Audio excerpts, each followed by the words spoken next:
Four things you can invest into. Four things you can invest into as a career person. Number one, invest in money markets / stock markets.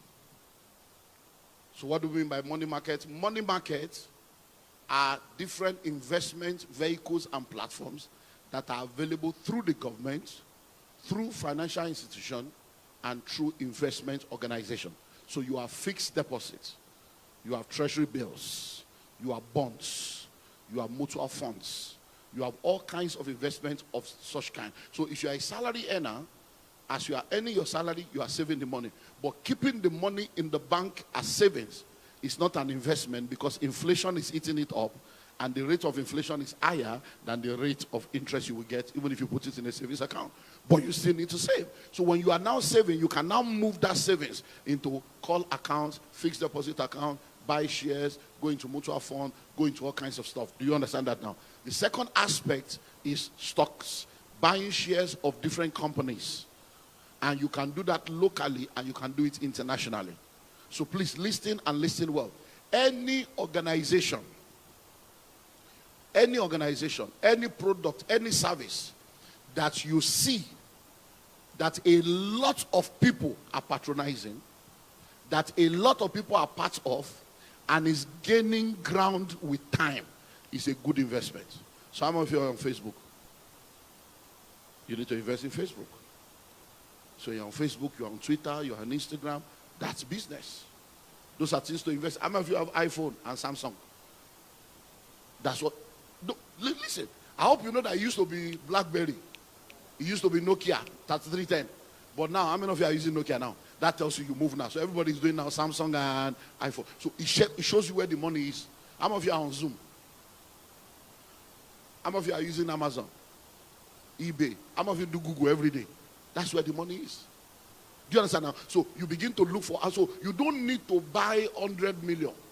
If it's just $10 a month, you can do. If it's just $100 a month, you can do. Start. When you do $10 a month, you do $100 a month, 5 years from now, 10 years from now, you'll be amazed. Now imagine that you started doing $100 a month 5 years ago. Do you know how much dollar is to Ghana cedis now? And you see what has happened? You will have been in a better position than where you are right now. So number one is what? Money market, capital market. Number two is invest in other people's businesses. Invest in other people's businesses. Now you are a career person. You are a career professional. You are busy doing your work, but you are making money. There are people out there that have good business idea, good business sense, but they need funding.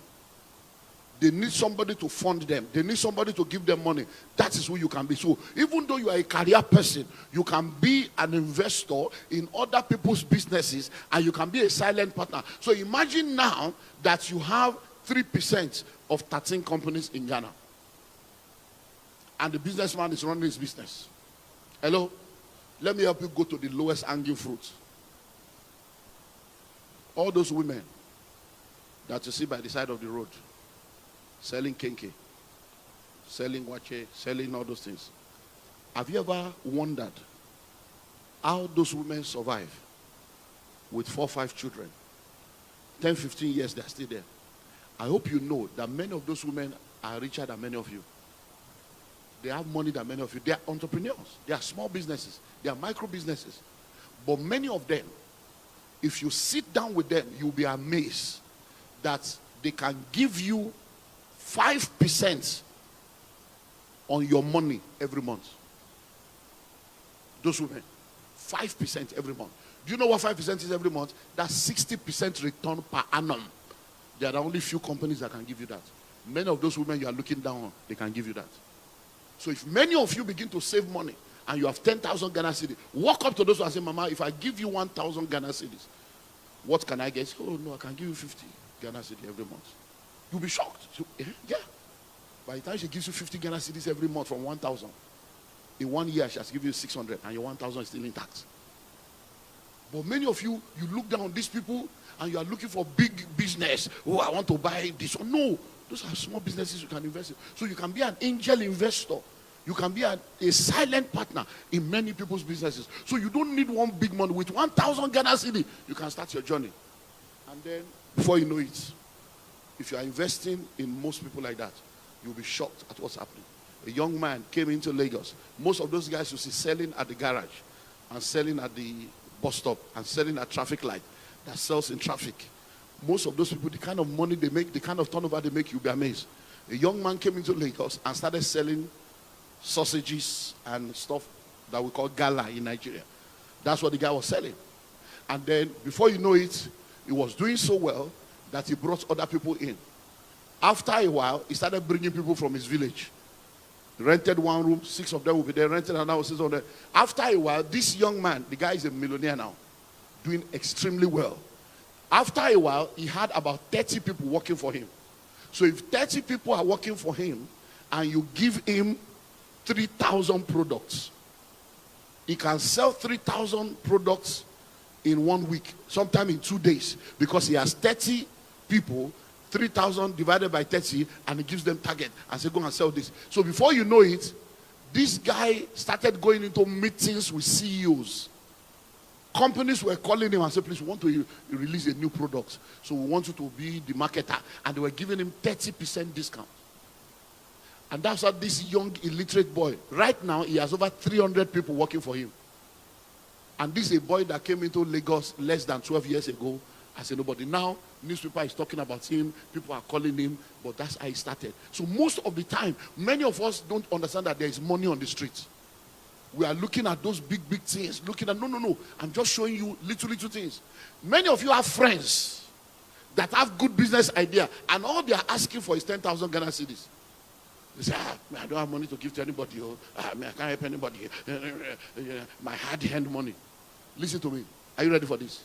Most of the rich people today have taken risk on people.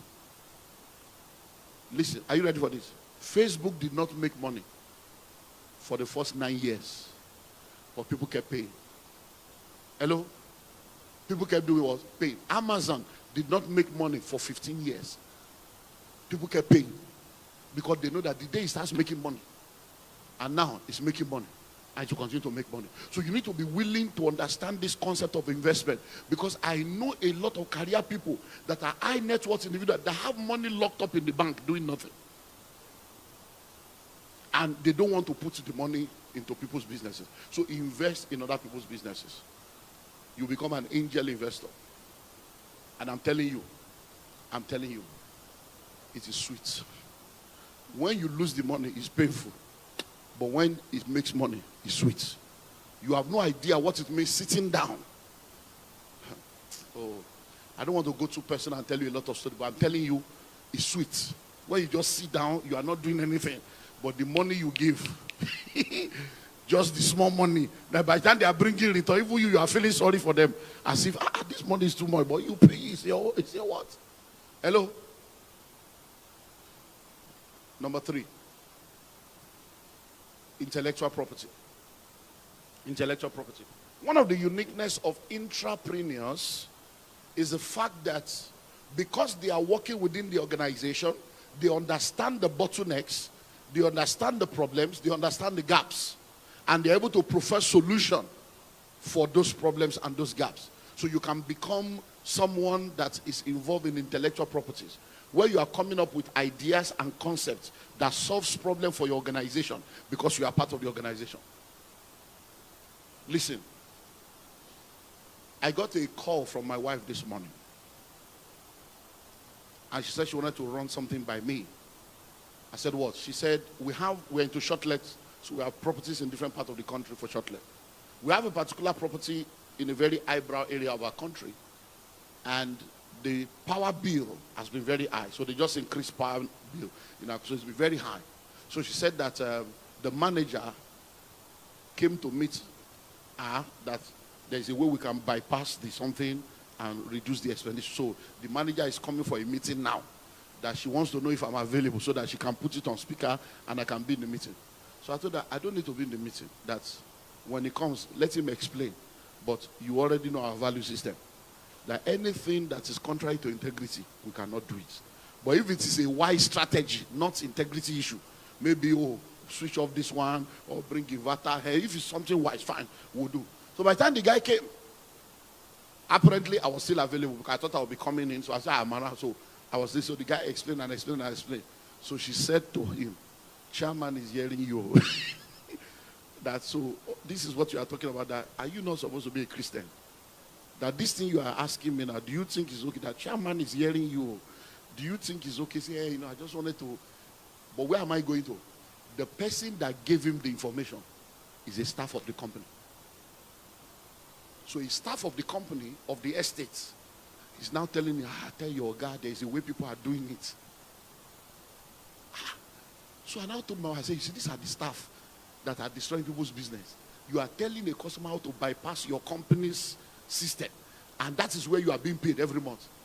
I said, that staff is supposed to identify that problem and come up with a solution that will solve the problem for the company and for the... But he's not thinking that way. He's thinking of... I said, so we are not doing. I said, because by the time you do that, number one, we have sinned against God. Number two, that staff will now see us as pastors that compromise. Even our own manager will see us as pastors that compromise. Are you seeing our problems? So many of the problems you see in the world is because people are not willing to become solution providers. Why do you think that staff is telling us? So that we can be in our book. So that when she needs to use us, she can use us. But we are not going to be used like that. So start thinking, intellectual property. What can I produce? The fact that you are working, most organizations, if you don't know, most organizations, the ideas that they are selling, the product, the services did not come from the CEO. Most of the ideas came from staff that are entrepreneurs that identified a gap, identified a problem, and created a solution. And then number 4, real estate. Real estate. Real estate. So you are a career person. You have been saving. You need to invest in real estate.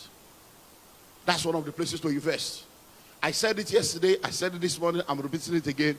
A city today was a village yesterday. A village today will be a city tomorrow. You don't wait to buy land. You buy land and you wait. So once you gather money, begin to buy land. Even if you cannot buy in the city, buy in your village. So city, you don't have land. Village, you don't have land. What's your problem? No, think about it. Now, are you ready for this? There are only 3 people that are called Lord. 3 people. Jesus is Lord. Landlord. The judge, the court is Lord. You know why they are called Lord? The power of life and death is in their hand. So if you say that Jesus is your Lord and you are still a tenant, you are involved in what I call idolatry. It's called the idolatry of tenancy. Because you are serving 2 lords. Yeah. Your grandfather was a tenant. Your father is a tenant. Now you are a tenant. It's not a generational curse. It's a generational choice. You have chosen not to do something different. So even if it's one plot, own something that belongs to you. Hello? Own something that belongs to you. And I pray for somebody that between now and next year, even if it's one plot, you will have your portion. In the name of Jesus. So go back to the village. Go and buy in the village. Just own something. You own a portion of the earth. Because, look, they have stopped producing land though. They have stopped producing. So there is no more land. And the population will continue to increase. I hope you know that the size of the earth, when we had Adam and Eve, is the same size. Now we have over 8 billion people. So the value of land will always increase. So go and get your portion and just sit down there. Because you can buy the future now. It is cheaper. If you buy that future now, you sit down, people will come and meet you there. I went to my site in Kasua today, and your guy that drove us down, I was telling him, he said, no, sir, you don't need to tell me. He said, this is a cow village. He said, he was the one telling, he said, this is bush, this is forest. I said, oh, you get it. But he was there today everywhere. We almost passed the house. We were looking for the house, looking for my house, because everywhere is developed. Right on the road. So please go into real estate. And then when you want to go into real estate, also begin to think of going into real estate on a global level. So let me give you one very powerful secret. And then we'll go into the global level and I move to the next point. Now, one secret of real estate you need to understand is this. Are you ready? If you stand at the center of the city, the most expensive part of any city in the world, stretch forth your hands like this and do this. That's called circumference. Any location that is between 30 minutes to 1 hour driving distance of that location will be a part of that city in a maximum of 15 years, all things being equal. That's how you become rich. It's called land banking. Rich and wealthy people have applied it. That's one of the reasons why I'm a rich man today. Hello? There are lands I bought 24 years ago, 25 years ago. Now they are worth billions without having to do anything. They're just to wait for 24 years. Hello? So anywhere, now a plot of land here now, we're talking like $200,000 a plot, and it used to be maybe 10,000, maybe 5,000. Now, there is a place now that you can still get a plot of land for 5,000, 10,000, 20,000, 30,000 Ghana cedis. And in another 15 years, you'll be talking 100,000. Hello? Pastor was telling me of a place he bought land for 2,500 Ghana cedis. Now it's 150,000 Ghana cedis. So you are not too young. Many of you look at all these wigs on your head. Look at you guys wearing suit and tie, carrying handset, 3-4 handsets, and you don't even have any shares in the telecom industry. That's your future you are carrying around. That's your future there. Hello? You are wearing bag and shoe to match. You are wearing canvas and wearing. That's your future right there. During COVID, where did you wear all those clothes though? Hello? No, think of it. You were locked down. The car locked down. Clothes locked down. So let's move on because of time. Activate multiple streams of income. Activate multiple streams of income. When you are a career person, you are operating in what we call end income. End income. So it means that you are replacing your time and your energy for money. It means that you work and you earn. When you stop working, you stop earning. So activating multiple streams of income is not multiple struggles. Because what most people do is what I call multiple struggles and not multiple streams of income. So, let's do a very simple analytics. So let me look for, hello, how are you? How was school today? God bless you. Please come. Please come. Yeah, come. Please go to the altar. We're going to preach together. I was coming to you. Are you going to drop your brother? Let your brother go. You come. God bless you. Go to the altar. We're going to preach together. The way you are taking your face to that side, that's why I'm calling you. Yeah, come. You were just coding your face. Oh, don't let him call me. Oh, don't let him call me. You don't know that psychologically. Yeah, come. You. Yeah. Thank you. God bless you. No, sit down. Sit down. God has heard your prayer. Yeah, come. God bless you. So let's go. So want to do just because the best way is just to illustrate these multiple streams of income to you. Because one of the major challenge I've seen in Africa is that a lot of people are involved in multiple struggles. God bless you. How are you? Yeah, come this way. So stand here. Good. Next. Stand here. Good. Next. Stand here. Good. Yeah, good. Okay. So these are 4 people I'm going to use to illustrate one person. So don't see them as 4 people. See them as just one person. So what's your name? Inshira. Okay, Inshira. You know. Did I pronounce it? Inshira? Okay. So now please listen. They are all Inshira. Inshira 1, Inshira 2, Inshira 3. So Inshira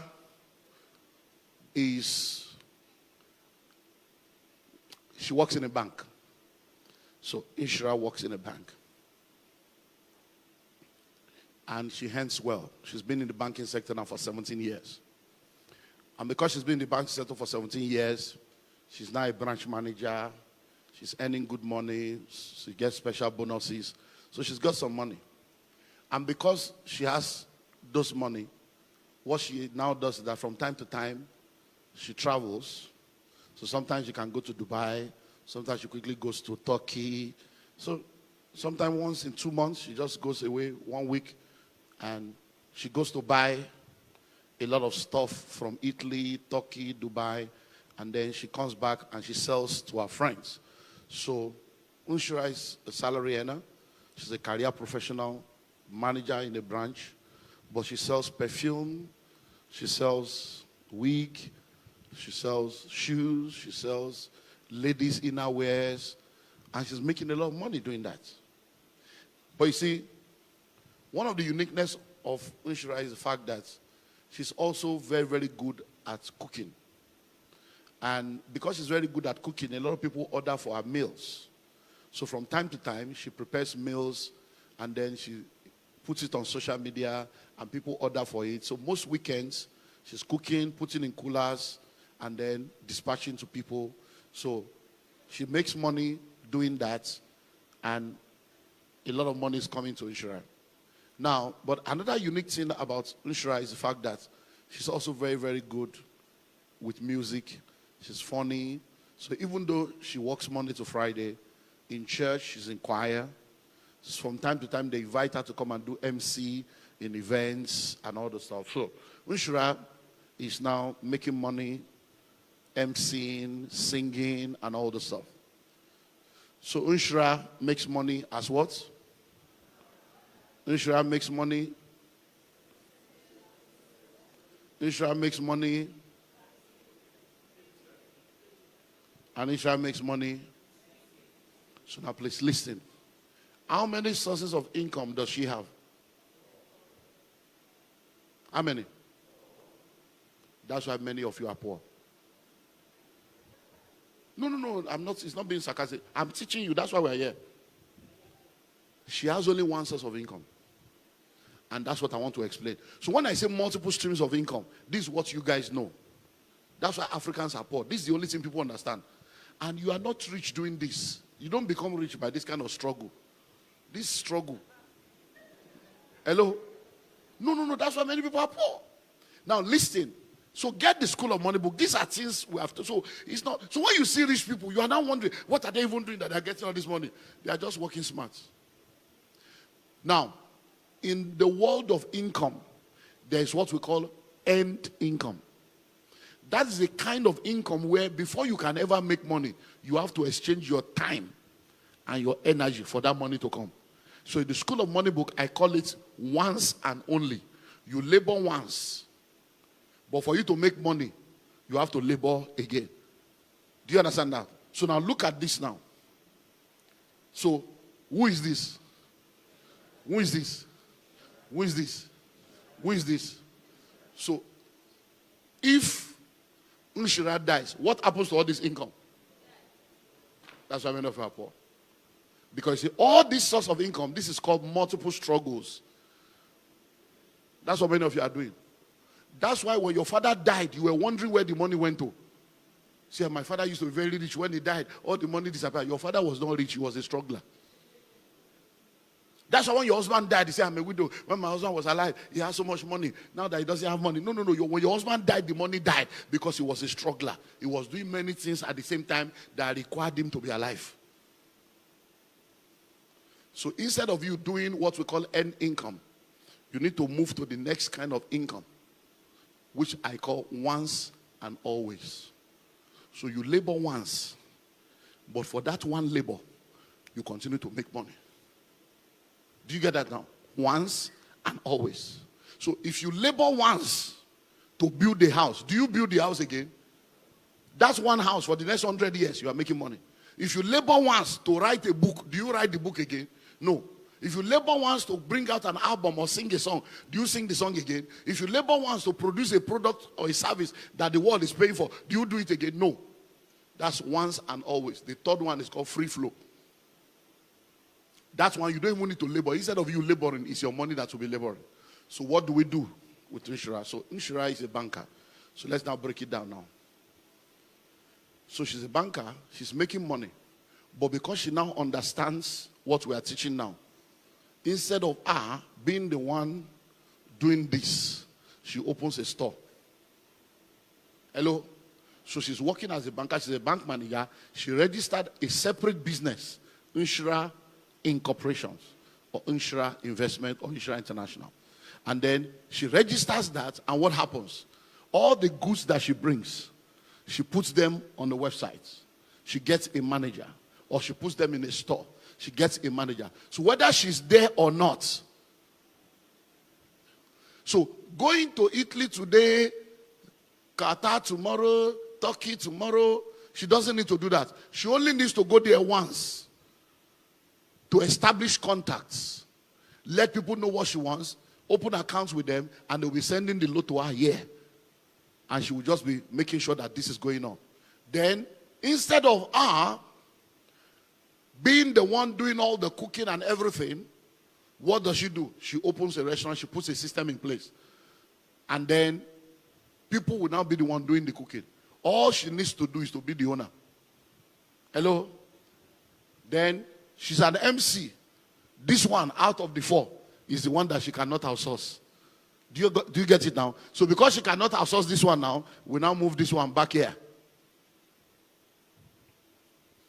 So she can only do this when she's available because she's the one that has the voice and she's the one they want to see as the MC. But she can still do something with that. She can write a book. Hello? She can create a coaching platform. She can automate it online and still be making money with this, even though she's in the bank. So with this one now, one day she can decide to resign from the bank and go on 1 year sabbatical. I hope you know the day she leaves the bank, no more money from the bank. But these two will continue to produce money. God forbid, even if she dies, this will continue to produce. That's how you create multiple streams of income. God bless you.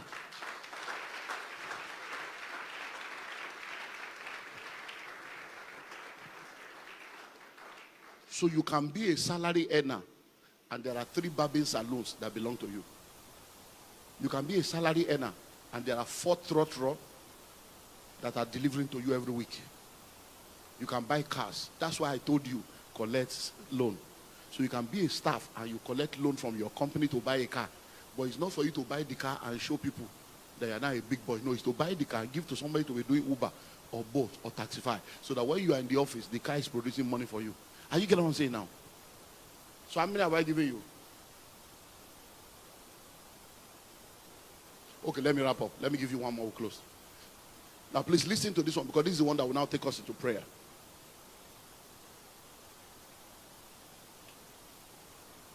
In the marketplace of life, you are either in the secret court or you are in the secret place. Please believe me. Forget suit and tie. Forget all this corporate stuff that you see and packaging. Everybody is using something. I'm telling you. Everybody is using something. Just be sure that what you are using is the right one. Because even if you are not using something, somebody is using something against you. Many of you, the reason why you think that everybody is okay is because you are still playing at the peripheral of life. When you begin to touch the market share of power brokers, when you begin to get to some realms of income, you will suddenly realize that there are people that are gatekeepers in every industry that determines who enters and who exits. But because you are still playing small game, once you begin to hit a realm, the first thing they will do is to welcome you and invite you to come and join them. Hello? And when they invite you to come and join them and you refuse to join them, battle starts. Before they invite you to come and join them, they will have tested you. But if you are in the secret place, they will have been wondering what kind of power he's using. Seems as if the guy is in another cult. He's in a bigger cult. Because we have been trying him, he's not working. That's when they will now invite you. The purpose of inviting you is because they know you are also using something. Because they have tried you. And they are inviting you to say, I know you are doing something, but you can join our own so that we can synergize. When you now say no, it means that your cult and their cult is rival cult. And then battle will start. But you see, the problem with many of you Christians is that secret cult, you are not there. Secret place, you are not there. You are a slay queen that cannot slay giants. You are a bearded gang that cannot bear nothing. 6-pack. You can't do 6 hours prayer. Something is wrong with you, sir. Hello? In this marketplace, You'll be shocked. There are people that have resigned because they sat on a seat that was too hot for them. They got a promotion they did not have the spiritual capacity to maintain. And they ended up in sickness that did not know what happened. They will occupy you with marital problem. They will occupy you with children being sick. That promotion you got, somebody else will be there. Temporary waiting, just holding the place for you, and you will not return. Hello? So the final law that I want to give you if you want to succeed in the marketplace is give God his rightful place. Give God his rightful place. Don't play games in the market, or else you will become a pawn. You will end up being like a chicken they buy in January and they feed till November to kill in December. Hello? Because in this marketplace, everybody's using something. And I can tell you stories upon stories upon stories upon stories upon stories upon stories of people that thought that they can just go to work anyhow. And before you know it, they are still bleeding 8 months later. And they are wondering why the mercies refuse to stop. And then they are buying blood tonic. They are buying pad. They are going for this test and that test. And they are occupied with sickness that will not allow them to be able to use the position that they were fighting for. Hello? So people of God, if you don't believe in prayer, don't bother to prosper. If you don't believe in fasting, don't bother to prosper. If you don't believe in the supernatural, if you don't believe in spiritual warfare, don't bother to prosper. Because your prosperity will be temporal. Because let me tell you something. There are powers that will never show up until you arise. They won't show up. They will just wait. The Bible says, and when the Philistines heard that David has been anointed king over the whole Israel, so they gathered against him. Because for every new level, there are new devils. For every new level, there are new battles that you need to fight. Listen, when you don't have a car and you are in traffic, you can come down from the trotro or the bus and go to the other side of the road. But when you have a car, even if traffic is 6 hours, you sit down there. Because that new level of having a car has brought you into a new challenge. Hello? Every new level equals to new level. There are positions you occupy. If money is missing in the office, it's not your business. But there are positions you occupy. If money is missing, you will end up in jail. Because they will have to question you, question your wife, come and do such. You say, what? You are the one in charge because you are a big man now. Hello? Rise up on your feet. Let's pray.